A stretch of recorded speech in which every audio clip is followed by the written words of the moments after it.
دی وی پیغمبر صلی الله علیه وسلم دا خبره کړې ده اذا اتیتم الغائط کله چې تاسو او دسماتي له لاړ شئ دا الغائط نه دی په عربۍ کې دا په اصل کې هغه ځمکې ته وایي چې هغه د او دسماتي دپاره مناسب وي یعنې پستی لږه جوری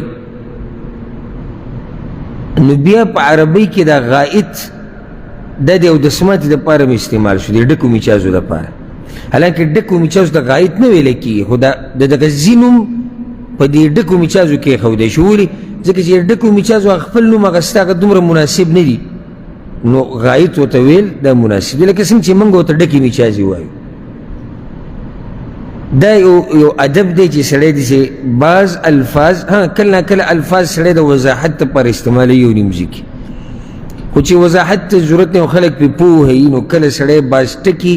نه استعمالوي ځکه چې د هغې استعمال داسې مناسب نه یا داسې کرکجن غونته کړي نو ځکه په عربۍ کې د هغه ځینوم هغه په دغه کار باندې کېښودی شو نو پیغمبر صلی الله علیه وسلم وایي چې کله تاسو اودسماتي له ورشئ فلا تستقبلوا القبلة بغائط ولا بول کله چې تاسو ډکې میچازي کوئ یا تشې میچازي کوئ غائط ډکو میچازو ته وایي بول تشو میچازو ته نو قبلې ته مه مخ کوئ قبله یعنې کعبې ته به نه مخ کوئ ولا تستدبروها او نه به ورته شا کوئ ولكن شرقوا او غربوا خو یا به مخ کوئ مرخاته ته یا نور پرېواته ته مشرق ته او مغرب ته دې مسلې نه راځو چې د مشرق او مغرب د چا دپاره ابو ایوب رضی الله عنه وایي فقدمنا الشام بیا موږ شام ته لاړو شام به په هغه وخت کې د نن سبا چې ورته د سوریه وایي او د دې خواوشا چې دا څومره ملکونه دي دې ټولو ته به شام ویلی کېدو وی فقدمنا الشام موږ شام ته لاړو فوجدنا مراحیض قد بنیت نحو الکعبه نو هلته د اودسماتي دپاره ځایونه جوړ شوي وو خو مخه یې کعبې ته وه فننحرف عنها نو موږ چې به کله اودسماتي کوو نو د دې قبلې نه به کږېدو ونستغفر الله عز وجل او موږ به د الله نه بخښنه غوښته چې چېرته الله م راونه نیسي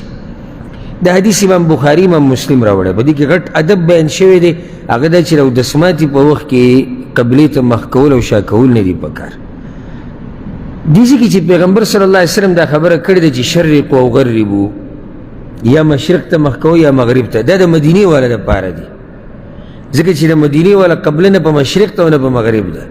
خو هغه علاقې چې هلته قبله په مشرق او په مغرب راځي بیا به هغوی دې طرف ته نه مخ کوي پوه شوې بې که نه دیس کې خبره پیغمبر صلی الله علیه وسلم چا ته کوي مدینې والا ته کوي مدینې والا که مشرق ته مخ کې او که مغرب ته مخ کې دغه طرف ته د هغوی قبله نه راځي ځکه د اودسماتي په وخت کې هغوی مشرق او مغرب ته مخ کولی شي خو که چېرته ته داسې علاقه کې چې هلته مشرق او مغرب ته قبله راځي بیا ته مشرق او مغرب ته نشي مخ کولی دلته د پیغمبر صلی الله علیه وسلم مقصد د مشرق او مغرب نه دي بیانول مقصدي خبره دا ده چې ته هغه طرف ته مخ که چې کوم طرف ته قبله نه ده یا هغه طرف ته شا که چې کوم طرف ته قبله نه ده نو دا خطاب مدینې والا ته دی او څوک چې د مدینې والا په شان دي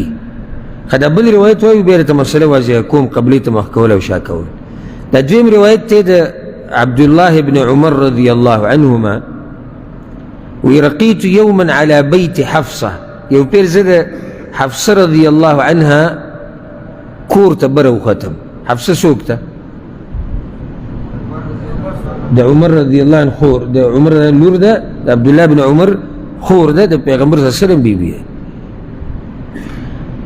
دې خور کروي زه بره وختم فرأیت النبي صلی الله علیه وسلم یقضي حاجته مستقبل الشام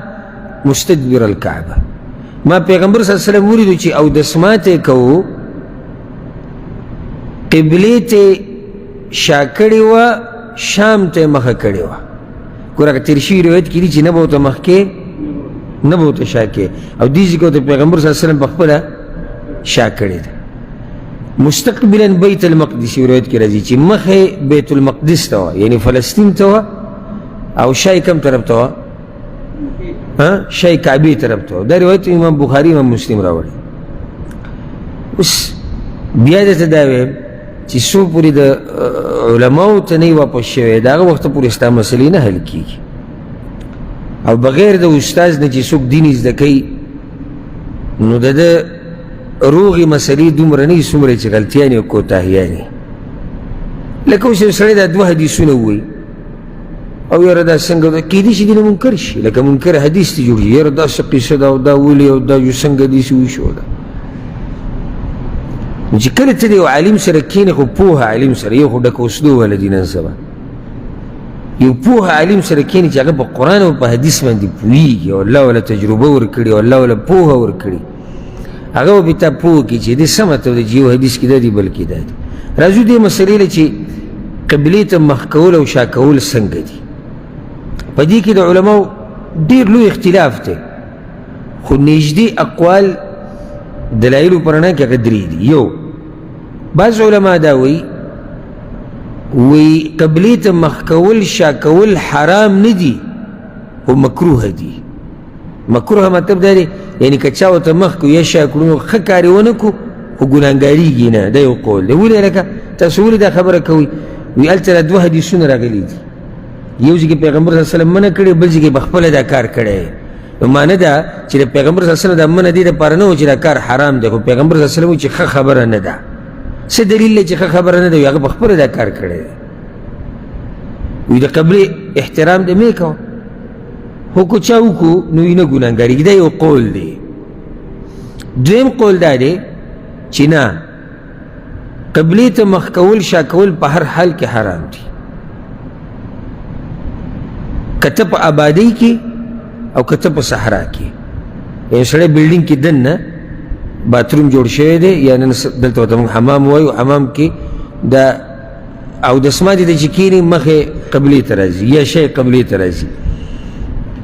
که دې آبادۍ کې دننه دی او که دې بهر په صحرا کې دی خو مخ کول او شا کول دا حرام دي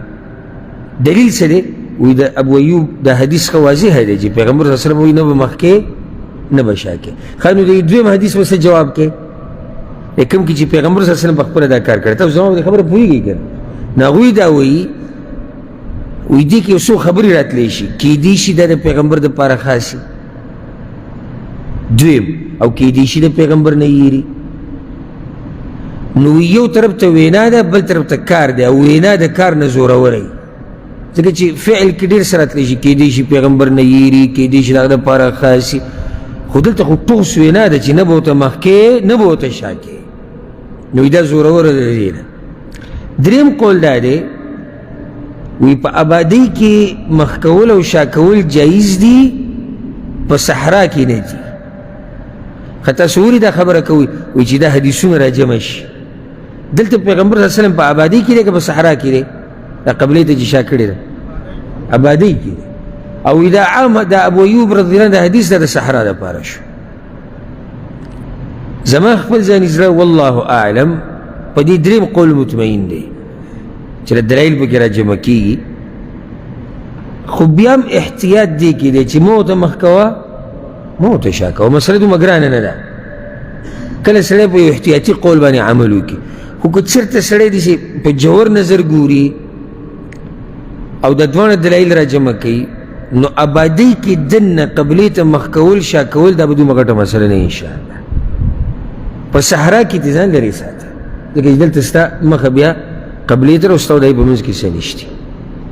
خو که آبادۍ کې دننه وي نو بیا به انشاءالله څه حرج نه وي خو بیا هم احتیاط څه کې دی مه ورته مخ کوه مه ورته شا کوه پوه شوې بېګا دا د قبلې څه دی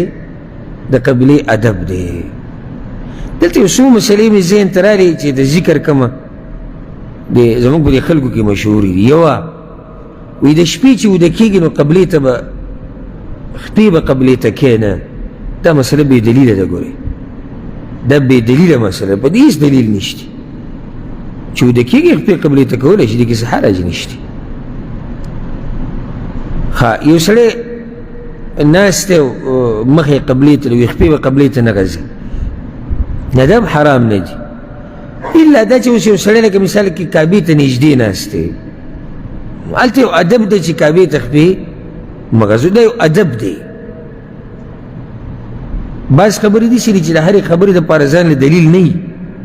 خو الله قرآن کې عامه خبره کړې ده ومن یعظم شعائر الله فانها من تقوى القلوب څوک چې د الله د دین د نښو قدر کوي دا د زړه تقوا ده. د کعبه د الله د دین نښه ده که نو د دې قدر دا دی چې ته ورته نږدې نو خپې ورته مه غځوه. جومات کې ته ناستې خصوصا جومات کې ضرورت نشتی، یعنی په خپو دې دړ نه دی، عمر دې زیات نه دی، ډېر وخت ناست نه نو خپې قبلې ته کومه. یو سړی بیمار دی، عمر یې زیات دی یا ډېر وخت ناست دی، دومره وخت سړی خپې نشي راټولولی، بس حرج پکې نشتی. خو که چېرته خپې وغځوي قبلې ته نو ګناهګارېږي نه ګورې. درته هم واضحه کړم. دا بعض زمونږ دا خلک زر به خبره یاره د عرب سخت بې ادبه خلک دي. څنګه بې ادبه دي؟ وایي داسې به جومات کې ناست یې خپې به قبلې ته غځولي. نو داسې ووایه چې په کار دا وه چې نه یې غځولی که ضرورت نه و، خو که یې غځولی دا حرام نه دي. ځکه چې یو کار حرامول دا زما او ستا کار نه دی، او یو کار باندې دا فتوا ورکول چې دا حرام دي نو دا ډېره غټه مسله ده. دا وړه خبره خو نه، قیامت په ورځ به د الله تپوس کوي چې تا ویلو چې دا حرام دی، او حرام معنی دا ده چې څوک یې وکړي دی ګناهګار دی. او چې څوک ګناهګارول دا وړه خبره ده. نن سبا خو دله کافر کوي. ګناهګارول خو پرېږده،